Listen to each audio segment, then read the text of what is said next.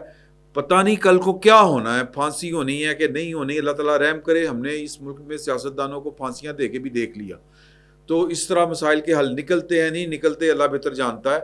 میں آپ کو اس سے پہلے کہ جو خبر ہے وہ کہ ہونے کیا جا رہا ہے، جو میری اطلاع ہے، آپ کو میں نے پہلے بتایا کہ پاکستان کے کم از کم 2 بہت بڑے جرنلسٹ کہ میں جن کی گرد کو بھی نہیں چھو سکتا، ان کا یہ کہنا ہے کہ عمران خان صاحب کا جو کیس ہے وہ بڑے قوی امکانات ہیں، فوجی عدالت میں ان کا ٹرائل ہوگا فیض حمید صاحب کے ساتھ۔ فیض حمید صاحب کی کیا کنڈیشن ہے اور یہ فوجی عدالت میں ان کا ٹرائل چلنا ہے کہ نہیں چلنا، میری انفارمیشن کچھ اور ہے، وہ میں آپ کے ساتھ شیئر کرنے جا رہا ہوں۔ لیکن میں جو آپ سے بات شیئر کرنے لگا ہوں وہ یہ ہے کہ عمران خان صاحب جو ان حالات میں پہنچے ہیں اس میں کسی اور کا کوئی قصور نہیں ہے۔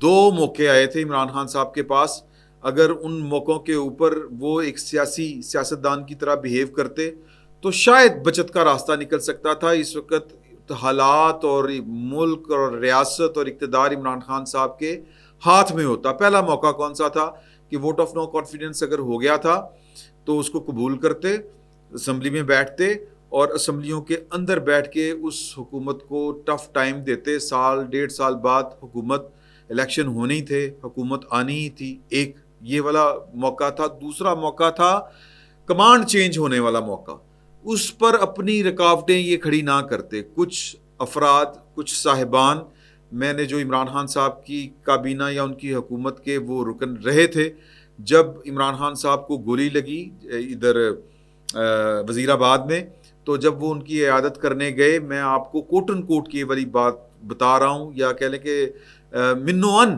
آپ سے یہ جو گفتگو ہے وہ شیئر کر رہا ہوں۔ ان سے کہا گیا کہ جی کہ بات یہ ہے کہ خان صاحب آپ کی باجوہ صاحب کے ساتھ نہیں بن سکی، یا پھر بن کے بھی چل نہیں سکی، تو جانے دیں، اب جو ہونا تھا ہو گیا، اب فیوچر کو دیکھیں، اپنے مستقبل کو دیکھیں۔ فیصل نصیر کا نام لے کے آپ نے کام خراب کرنا شروع کر دیا، آپ نے ادارے کے ساتھ جو ہے وہ اٹکھڑکا لگا لیا۔ اس طرح نہ کریں اور چیزوں کو سموتھلی چلنے دیں، کل کو جو ہے وہ چیزیں ٹھیک ہو جائیں گی۔ لیکن عمران خان صاحب نے کہا نہیں، اگلا آرمی چیف بھی میری مرضی کا لگائیں اور یہ فیصل نصیر کو ہٹائیں، اگلا یعنی 2 مطالبے، آرمی چیف میری مرضی کا لگائیں اور فیصل نصیر کو ہٹائیں، یہ وہ پیغام دے رہے تھے۔ اور اور جواز کیا فراہم کر رہے تھے، ایک تو کہ میرے پاس طاقت بہت ہے، میرے پاس پورے پاکستان کے عوام ہے، ورنہ تو میں دھرنا دے دوں گا GHQ کے باہر، اسلام آباد کے باہر، ملک جام کر دوں گا، میں یہ اپوائنٹمنٹ ہونے نہیں دوں گا۔ اور دوسرا وہ کہتے تھے کہ وہ کراچی کا سیکٹر کمانڈر ISI کا بلاول بھٹو کے مطالبے کے اوپر تبدیل کر دیا، میرے مطالبے کے اوپر ایک افسر نہیں تبدیل ہو سکتا۔ اس طرح کی وہ تب باتیں کیا کرتے تھے۔ تو لہٰذا عمران خان صاحب کو سمجھانے والے سمجھاتے رہے، ان کو سمجھ نہیں آئی۔ ایک سیاستدان سے آج میری ملاقات ہوئی، ان سیاستدان نے لاہور آئے ہوئے تھے، تو ادھر وہ کسی کھانے پہ چلے گئے، تو وہاں پہ ان کو کچھ نوجوان مل گئے پاکستان تحریک انصاف کے۔ تو اس سیاستدان نے عمران خان صاحب کی ساری سیاست کو ایک جملے میں جو بند کیا ہے، میں وہ آپ کے ساتھ شیئر کرنے لگا ہوں۔ انہوں نے کہا کہ وہ ان کو سیاستدان صاحب جو ہیں ہمارے دوست، ان کو مل گئے PTI والے لوگ، انہوں نے کہا کہ سر بتائیں کیا فیوچر ہے ہمارا۔ انہوں نے کہا یار ہمارے سے کیا مراد ہے، انہوں نے کہا PTI کا، عمران خان کا، ہمارا۔ انہوں نے کہا کہ بات یہ ہے کہ PTI کا تو پتہ نہیں، لیکن عمران خان کا فیوچر کوئی نہیں۔ انہوں نے کہا جی وہ کیوں؟ تو انہوں نے کہا کہ یار اس کو جلدی بہت تھی بھائی، انہوں کالی بڑی سی. یہ ہے وہ والا نقطہ جو عمران خان صاحب کو سمجھ نہیں آیا کہ وہ کالی کالی مونچھ پانا چاہتے سی، اور یہ سیاست ہے ہی نہیں کہ تتی تتی مونچھ پالو، یہ ٹھنڈی کر کے کھانے کا نام ہی سیاست ہوتا ہے. عمران خان صاحب کو خیر اس کی سمجھ نہیں آئی.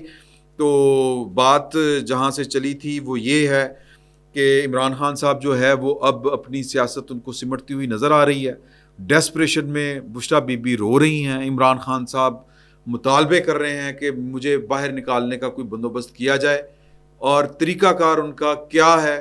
وہ طریقہ کار ان کے پاس دو ہیں، یا تو فوج مجھ سے بات کرے. بات کیوں کرے؟ کیونکہ میں پاپولر بہت ہوں، میں ہنیر ڈال سکتا ہوں.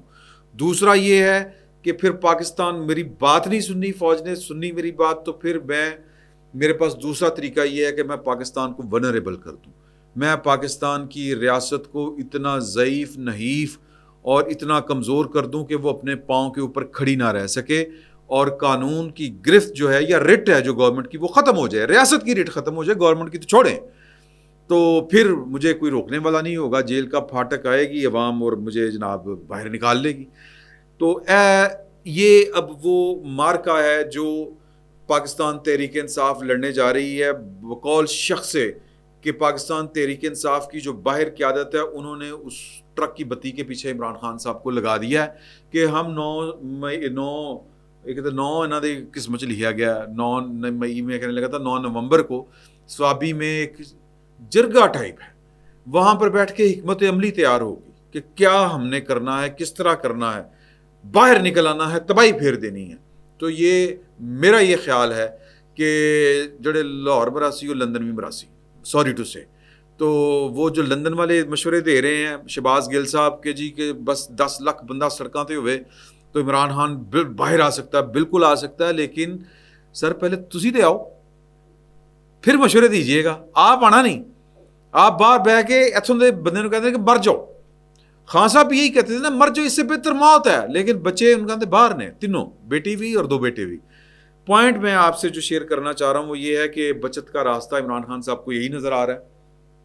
پاکستان تحریک انصاف جو ہے وہ ٹرک کی بتی کے پیچھے لگا رہی ہے ان کو، کیونکہ ہر کسی کو اپنا اپنا مفاد عزیز ہے.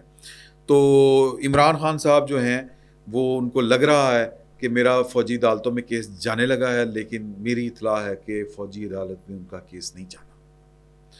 کہاں جانا ہے؟ ظاہر ہے کہ وہ انسداد دہشت گردی کی کسی عدالت میں، یعنی کہ سول کورٹ میں چلے گا. شہزاد گھیبا صاحب ایک چیف جسٹس تھے لاہور ہائی کورٹ کے، انہوں نے انصاف کے راستے میں جو رکاوٹیں کھڑی کی تھیں اور جو چن چن کے وہ ہیرے تلاش کر کے لے کے آئے تھے، جو پاکستان تحریک انصاف کے مائنڈ سیٹ والے لوگ تھے، وہ جو جج تھے ہر جگہ پر ہیں ان کے مائنڈ سیٹ والے لوگ، تو وہ ڈھونڈ کے لا کے انہوں نے رکھے تھے لوگ، اور ان سب نے پروسیکیوشن کا بیڑا غرق کر کے رکھ دیا. اب حالات بدل چکے ہیں، 26ویں آئینی ترمیم آ چکی ہے، معاملات کنٹرول میں ہیں اور سموتھ سیلنگ ہونے جا رہی ہے. تو فوجی عدالتوں میں وہ کیوں لے کے جائیں گے کیس؟ خام خواہ کی کیوں وہ اپنے سر پہ الزام لیں جب اتنے، اور فوجی عدالتوں میں تو اتنی سنگین سزا بھی نہیں مل سکتی جتنی سنگین سزا سول کورٹ سے مل سکتی ہے، ایک عام فوجداری عدالت سے مل سکتی ہے، سیشن کورٹ سے مل سکتی ہے، یا انسداد دہشت گردی کی کسی عدالت سے مل سکتی ہے. تو لہٰذا عمران خان صاحب کا ود ان ویک، اب یہ میرا خیال ہے کہ نومبر میں ہی آپ کو یہ فیصلہ ہوتا ہوا نظر آئے گا. کسی نہ کسی عدالت سے ان کو کسی نہ کوئی سزا ہو سکتا ہے، پہلے پنڈی سے ملے، ہو سکتا ہے لاہور کی کسی عدالت سے ہو. چیزیں چل رہی ہیں. تو باقی فیض حمید صاحب کے بارے میں اطلاعات ہیں کہ وہ بری طرح بریک ہو چکے ہیں. ہنستے ہنستے روتے ہیں اور روتے روتے ہنستے ہیں. بہت سمجھایا گیا تھا، ان کو سمجھ نہیں آئی اور وقت پر سمجھ نہیں آئی. اب ان کے ساتھ جو ہونا ہے وہ بھی آپ کو جلد نظر آئے گا. فی الوقت اتنا ہی، بہت بہت شکریہ.